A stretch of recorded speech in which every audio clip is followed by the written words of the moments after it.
Всем привет, с вами Андрей Паровар, и сегодня я расскажу вам, как нужно парить детей. Но для начала мы поговорим о детском парении, и в этом мне поможет врач-педиатр Семен Соколин. Семен, добрый вечер. Приветствую. Что вы порекомендуете именно для детишек? С какого возраста им ходить в баньку? Стоит ли детям ходить в баньку?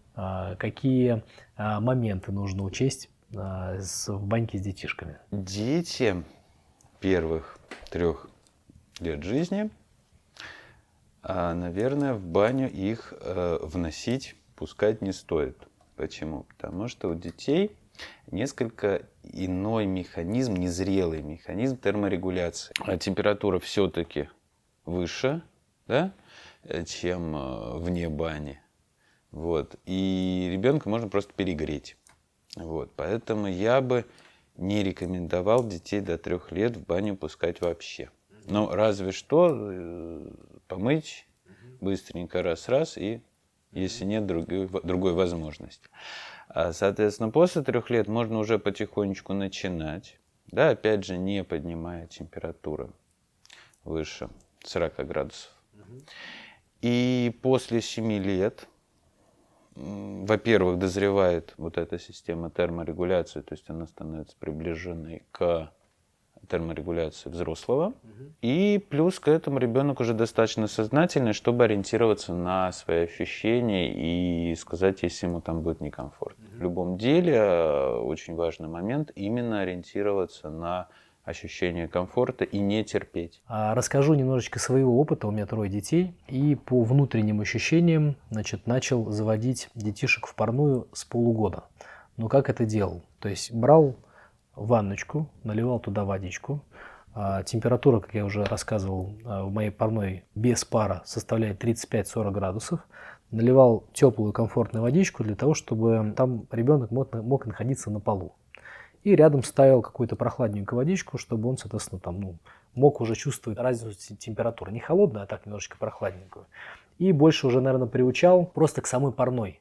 Что здесь не жарко, что здесь комфортно, что здесь хорошо. Давал какую-то веточку от банного веника, да, там березовую, там дубовую, соответственно. Рассматривал, когда там уже ребенок мог сидеть, соответственно. Изначально это, конечно же, просто повозить немножечко, погреть там и так далее. Вот. А когда уже дети начали ходить, то, это, грубо говоря, там 1,5-2 года, это уже там положить на полог, но опять же не обжигая, без практически подачи пара, немножечко легкие движения, там условно веничного массажа, какие-то компрессики легенькие, соответственно, там к ножкам там, и так далее. Для того, чтобы, собственно, то, о чем мы говорим, чтобы не было ни в коем случае перегрева. Потому что меня периодически люди спрашивают, с какого возраста, да, говоришь, с полугода. Очень важно, что с полугода, но практически это, можно сказать, как ванны. Смотрите, здесь очень интересный момент, что у ребенка до года, по большому счету, есть 2 состояния: комфорта и некомфорта. Соответственно, дети, опять же, до года, а может быть и до 2 лет, они ничего не терпеть не будут. То есть, если им что-то не нравится, или если у них есть какой-то дискомфорт, ребенок будет кричать. Соответственно, это такой механизм выживания. Поэтому, если эта процедура у здорового, неврологически здорового ребенка, то есть она не вызывает дискомфорта, который он выражает криком, то, в общем, это, наверное, допустимо. Приемлемо. Да, приемлемо. И опять же, соответственно, смотреть, то есть я каждый раз замерял количество времени, проведенного в парной, и постепенно, мягонько, соответственно, увеличивал, буквально на 1-2 минуты. То есть я прям условно вел такой у себя журнал в голове. То есть в эту субботу мы зашли с ребенком на 6 минут, в следующий раз попробуем 8 минут, соответственно. И как только видишь какие-то первые признаки дискомфорта, то сразу же вводим, для того, чтобы у человека даже психологически не было такого, что потом, а почему ты не любишь баню, да, ко мне приходят взрослые люди, и я им говорю, я баню, пришли муж и жена, муж любит баню, а жена нет, и начинаешь разбираться, почему ты не любишь баню, и говорит, да нет, меня родители в детстве заставляли, говорили, сиди, или лежи, соответственно, это полезно, это хорошо, и это такие, так и называют, такие банные травмы. Когда люди с детства не любят баню из-за того, что их заставляли, им нужно было сидеть или лежать. Вот, поэтому вот я очень отдельное внимание к своим детишкам, чтобы там ходить по Не дай бог. Не дай бог, да, чтобы... Не полюбили баню. Да. То есть, как бы, ну, все-таки это же приятное это времяпрепровождение. Да, однозначно. То есть это, ну, как бы целый ритуал. Наверное, есть еще один такой интересный момент, что есть люди, да, все знают термин такой вегетососудистой дистонии. Им всех всегда пугали, и это один из таких диагнозов, когда не знают, в чем причина проблем. Ну и говорят, ну, что ты хочешь, у тебя вегетососудистая дистония. На самом деле вегетососудистая дистония – это вполне себе понятная проблема, которая заключается в следующем, что у вегетативной нервной системы, то есть той части нервной системы, которая регулирует работу внутренних органов и сосудов, ее можно представить как автомобиль с автоматической коробкой передач. Там есть две педали, газ и тормоз. Педаль газа – это симпатика. Педаль тормоз – это парасимпатия. Соответственно, когда нам надо куда-то бежать, спасаться или добывать мамонта, включается симпатика. Вот, и, соответственно, ни кушать не хочется, ни спать не может. А как раз, когда мы находимся в состоянии покоя и отдыхаем, то как раз это царство парасимпатической системы. И вот у людей, у которых нарушена вот эта вот регуляция, вполне возможно, что они просто не выносят... Ну, вот есть конкретные люди, которые говорят, вот я не выношу жару. То есть ни в каком виде. Вот, то есть это вот такая вот особенность вегетативной системы. Семен, расскажите, чем может быть полезна баня для ребенка? Значит, во-первых, баня – это гигиеническая процедура. Да? То есть в любом случае это мытье. Значит, причем это не только мытье водой. Да? Насколько я понимаю, это еще... сейчас есть такое модное иностранное слово, называется брашинг. Да? Или пилинг. Да? То есть это когда убирается верхний слой эпителия, да? Роговевший. То есть это определенное очищение кожи. Значит, второй момент – это потение, да? Процесс потоотделения. Через пот организм очищает себя не в меньшей степени, чем через почки. Да? То есть выходят тяжелые металлы, выходят гормоны, да, то есть это процедура детоксикации. Еще, наверное, хороший момент – это ингаляция. То есть влажный воздух, он способствует очищению слизистых и выведению слизи из дыхательных путей. А если мы еще туда добавим каких-нибудь травок? А вот с травками надо очень аккуратно, Несомненно. потому что травки могут быть аллергенны. Аллергенны, да. Так что здесь очень аккуратно надо быть, хотя, ну, в общем, честно, я не слышал такого, чтобы кому-то от этого было плохо, но, наверное, кому-то может быть. На моем опыте было плохо только от полыни один разочек человеку. Еще один интересный момент, связанный как раз с прогреванием. Прогревание, оно в ряде случаев показано, да? И есть даже такой защитный механизм у человеческого организма, как поднятие температуры при инфекциях. Да? Почему у нас поднимается температура и что происходит в организме при вот этой вот повышенной температуре? Значит, температура поднимается чаще всего, да, при инфекциях. То есть это защитный механизм от инфекционных агентов. И при повышенной температуре, то есть если у нас где-то температура 38 под мышкой, значит, где-то 39,5-40 внутри нас. Значит, во-первых, многие микроорганизмы, в принципе, погибают при этой температуре, либо нарушается их какой-то жизненный цикл. Вот. И второй момент, что при этой температуре начинают вырабатываться защитные вещества, да, биологически активные вещества, например, интерферон, который оказывает прямое противовирусное действие. Вот, то есть это такая эндогенная, то есть внутренняя защита от вирусов. Соответственно, предполагаю, что и при прогревании, при таком глубоком прогревании, как в бане, то есть эти механизмы также включаются. То есть это Да, как раз хотел затронуть вопрос профилактика, да. противовирусный эффект, соответственно, мы его имеем вот, что ни на есть прямым образом. Да, был такой рассказ. Этот рассказ был от лица мальчика, который заболел. Да, то есть вот он описывает это состояние. Он в это время был в деревне, видимо, у дедушки с бабушкой. И дед, вот когда, значит, все это случилось, он пошел, натопил баню, ребенка отнес в эту баню, прогрел, и на следующий день парня отпустил. Вот опыт этот довольно рискованный, как раз в ключе того, что мы с вами обсуждали, потому что еще одной причиной повышения температуры является нарушение терморегуляции, то есть как при солнечном ударе. Да?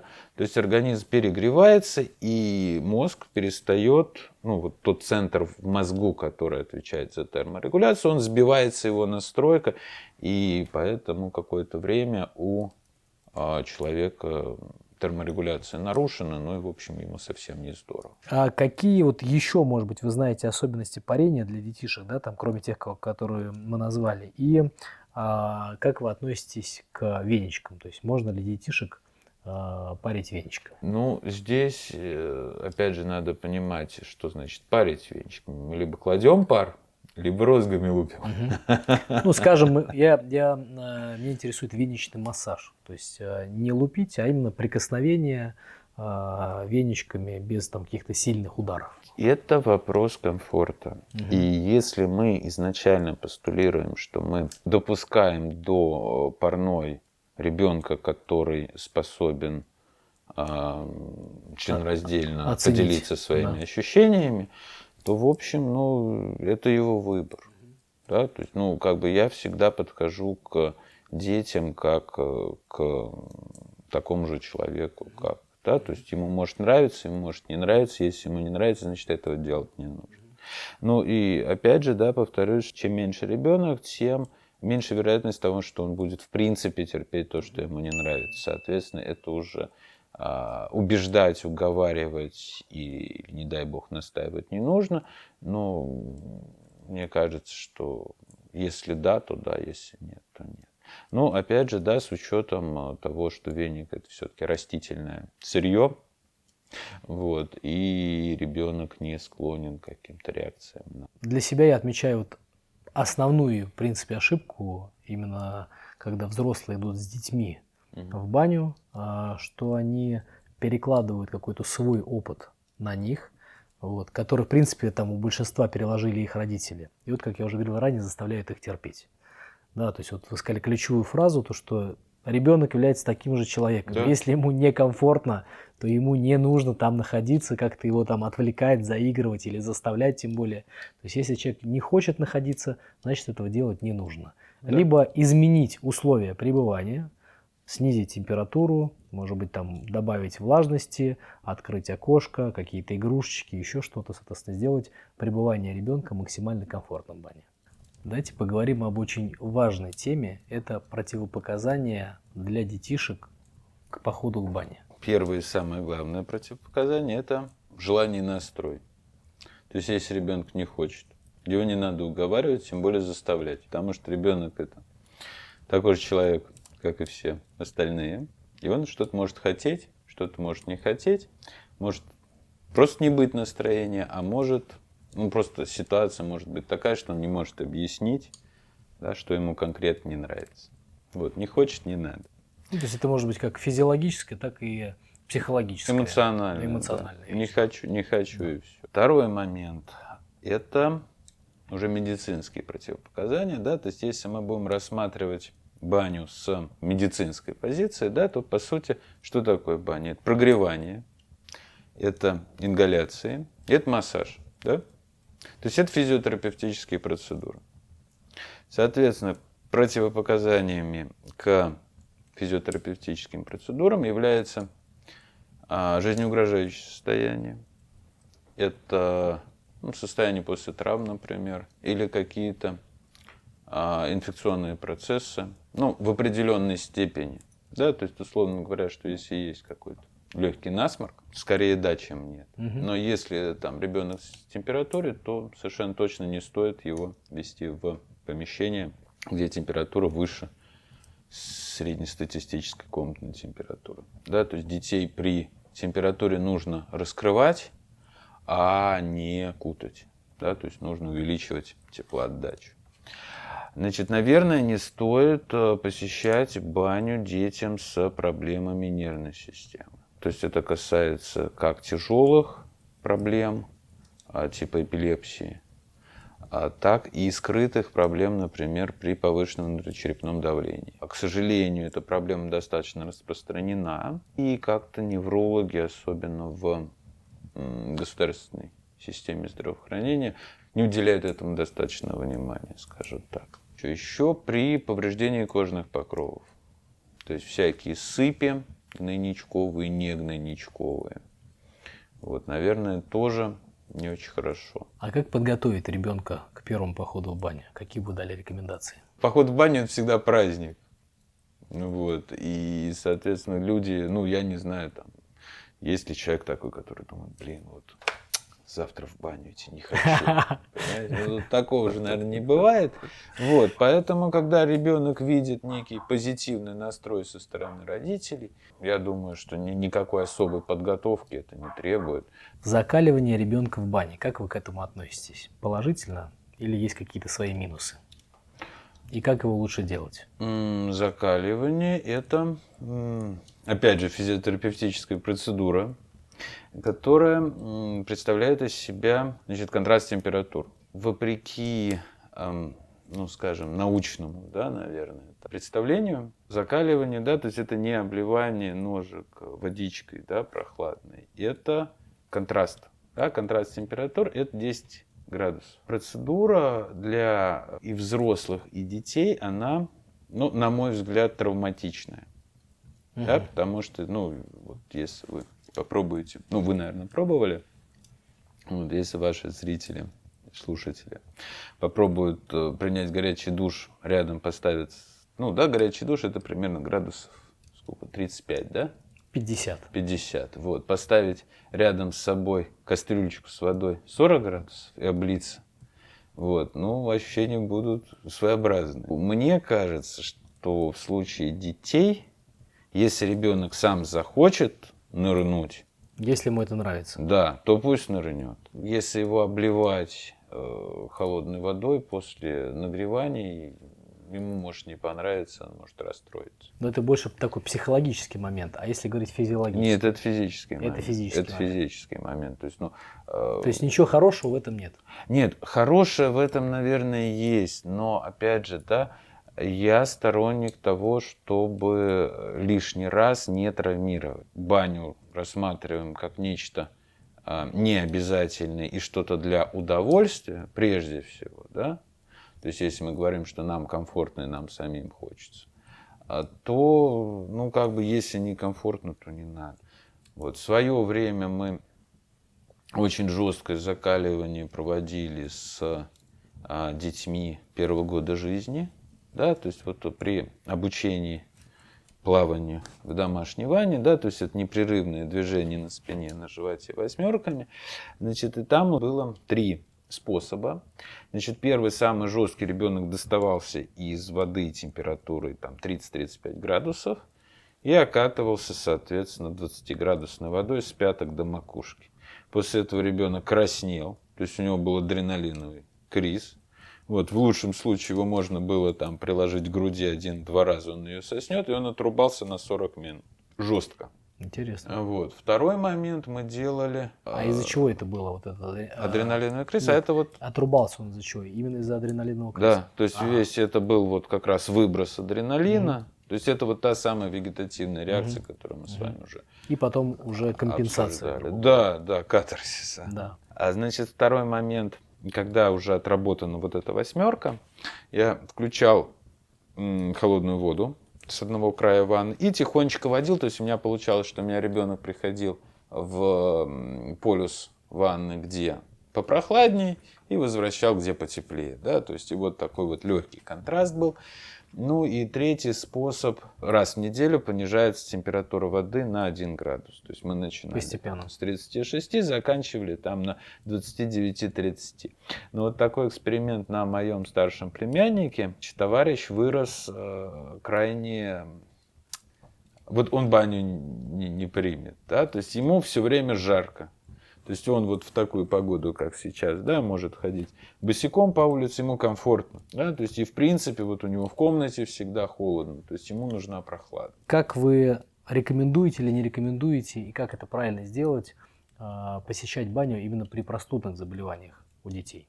Ключевой момент является отсутствие противопоказаний, таких как повышенная температура, да, то есть категорически нет при повышенной температуре, и, наверное, гнойные инфекции. Да, то есть если есть ангины, отиты, боль в ухе, пилонефриты, даноидиты, синуситы, то есть, ну, наверное, не стоит, потому что бактериальная инфекция, она, в общем-то, любит тепло. Да? То есть, если мы оставим торт на столе вместо того, чтобы убрать его в холодильник, да, то есть он испортится гораздо быстрее как раз из-за вот этого процесса размножения бактерий, да, в тепле. Вот. Но, с другой стороны, здесь надо подходить к этому, ну, разумно, да, то есть, опять же, это регулируется продолжительностью, комфортом, да, состоянием комфорта, как человек ощущает. Ну, чтобы это не ускорило те самые процессы, которые только начали развиваться. Обычно начинается все с вирусных инфекций. Как я уже сказал, температура прогревания, оно стимулирует выработку защитных биологически активных веществ, так что может оказывать и положительное. Нужно подходить ко всему разумно. Я бы еще добавил на своем опыте, это психологический момент у детишек после посещения бани. То есть даже детишки с каким-то гипертонусом, они становятся значительно спокойнее, спят по ночам, после этого там, крепче и дольше. Вот, это как раз связано с тем, что при высоких температурах включается парасимпатика. Да? То есть мы потеем, мы можем покушать, вот, и в сон клонит, да? Вот, то есть это как раз и есть тот самый механизм, да, активации парасимпатики. Еще интересный момент, который, ну, может быть, он... Не могу себе отказать в удовольствии об этом рассказать. Значит, сейчас во всех фитнес-центрах очень модно, значит, сауну, да, которую обычно заливают водой, пытаясь сделать баню. Вот. И везде написано «на камне не Да, лить». и на камне не писать, да. Значит, и ситуация такая, что человек пошел на тренировку, потягал железо, и потом идет париться. Вот категорически нельзя. И если взять пример хоккеистов, очень мне нравится, что хоккеисты после матча что делают?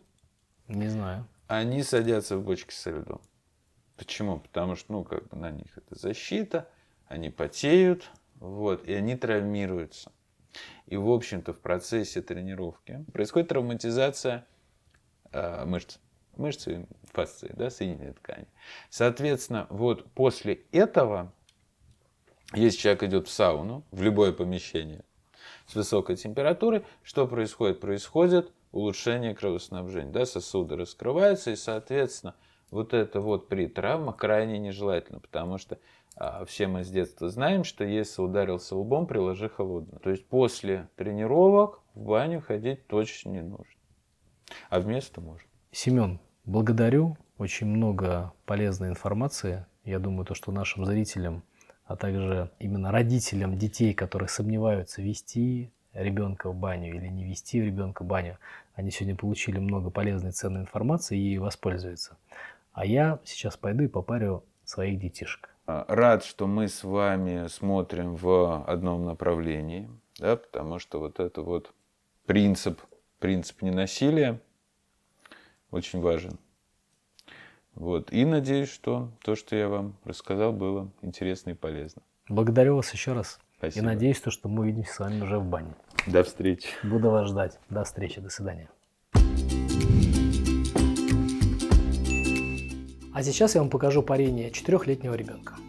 Самое главное, что мы учитываем при детском парении, это то, что ребенок – это еще не полностью сформировавшийся организм, это маленький человек, и у него особенная терморегуляция. Поэтому очень важно малыша не перегреть. Сейчас в парной где-то порядка 35-40 градусов и около 30% влажности. Как только вы завели малыша в парную, а он должен сам этого захотеть, если ребенок не хочет идти в парную, то ни в коем случае его не заставляйте, как это делают многие взрослые, говоря о том, что нужно потерпеть, что это полезно. Если ребенок не хочет идти в парную, то делать этого не нужно. Котенок, комфортно тебе? Периодически интересуйтесь у ребенка, комфортно ли ему, не хочется ли ему выйти или попить. Самое главное, еще раз говорю, нам его не перегреть. Процедура должна быть максимально комфортной и происходить в игровой форме. Предварительно подготовив парную, мы начинаем потихонечку опускать пар на тело ребенка и следим за его реакцией. Ребенок, в отличие от взрослого, не будет терпеть, как взрослый, и будет говорить или вздрагивать, как сейчас, при каких-то моментах. Малыш, комфортно тебе? Да? Хорошо. Наша главная задача – показать малышу, что здесь ему безопасно, что здесь ему комфортно, и если он захочет выйти, то он сможет выйти. Котеночек, если ты захочешь выйти, скажешь мне, ладно, что ты согрелся и хочешь выйти. Договорились? Хорошо.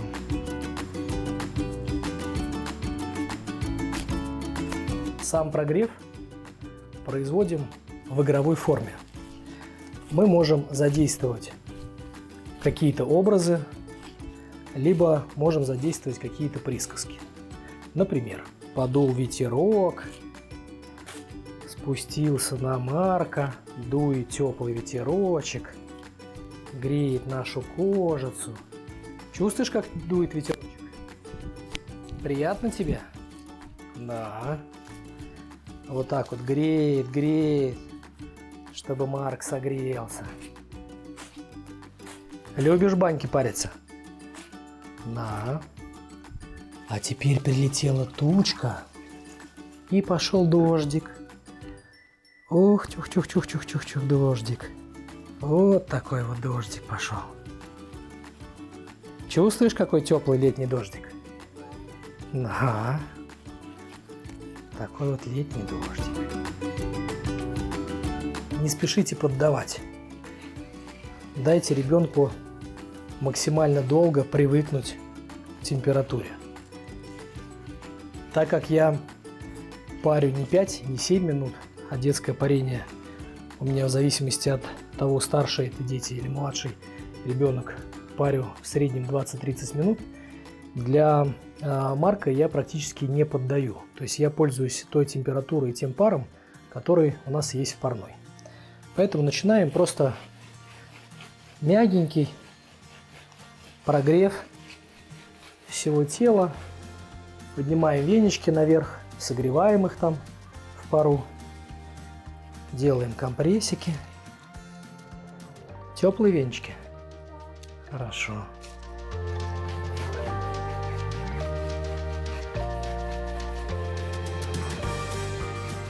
Мы погреем Марку спинку, чтобы не было хворинки.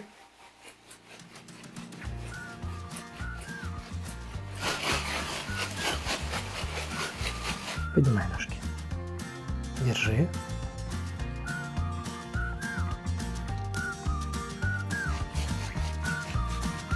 Мы погреем Марку ножки, чтоб бежали по дорожке.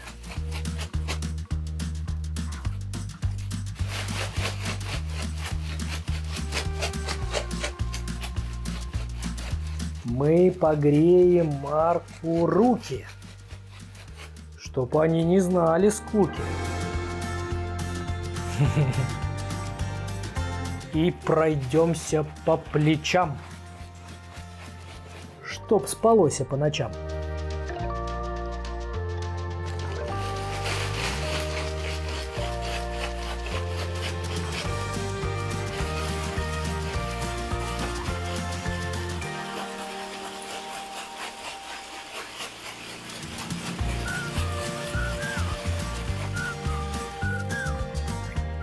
Комфортно тебе? Хорошо. Если вы знаете какие-либо русские и славянские заговоры, то можете добавить и их. Ну, например, простейшие. Как с гуся вода, так с Марка уходи вся худоба. Оп.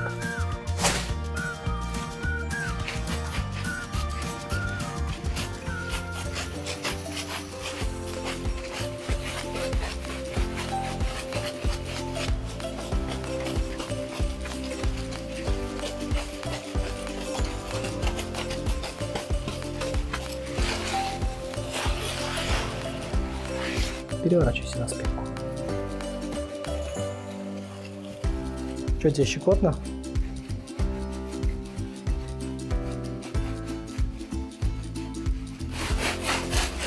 Садись.